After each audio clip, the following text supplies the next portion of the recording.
the more your blood sugar's off, guess what? When it goes up and down, you're going to be eating processed food, junky food. Guess what that does to your microbiome? It's going to cause a lot of dysbiotic bacteria overgrowth because the bad bugs prefer the easy digest processed sugars. And so it's going to feed a lot of that bad stuff. And then the more those bad bugs are up, it's more likely to impact your endogenous nutritional supply, meaning bacteria in your gut. Good bacteria provides nutrients. Bad bacteria actually adds more toxins, more lipopolysaccharides, more endotoxins.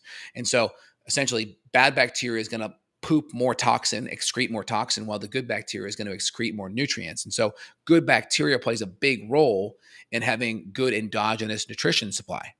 Yeah, and not to mention too, you're also helping to manufacture different vitamins in your gut. And if that gut is disrupted, you're literally not going to be producing adequate levels of your Bs. And therefore, you're going to be more fatigued. Your amino acids get thrown off if you're not eating or digesting your proteins well.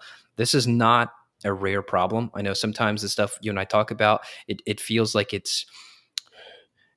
feels like it's off the beaten path, but this is happening all day, everywhere. It's just people aren't recognizing it. They don't know where to start.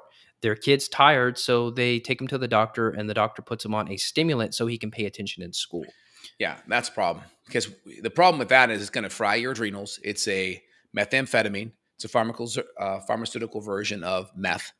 And we don't know what's going to happen to your kid's brain when they go through age 7 to 15 or 20 on a methamphetamine, what it's going to do. There's primate studies showing malformation of the brain, certain areas not developing like they should. Just keep it very general. Now, again, what does that mean in the regular population? All kinds of problems could happen. So it's always better off trying to get to the root cause, get the diet dialed in, get blood sugar dialed in, and use nutrients in place of drugs. And also, it's just the expectation that you're going to get a 7 or 8 year old boy to sit at a desk all day is probably an unrealistic expectation. So you could bring some of this conversation into a public schooling standpoint. Is like, how do we have wrong expectations? At least for boys, even girls too. Girls tend to do a lot better at following instructions and sitting still compared to boys. But I mean, obviously, you're going to have problems with kids as a whole.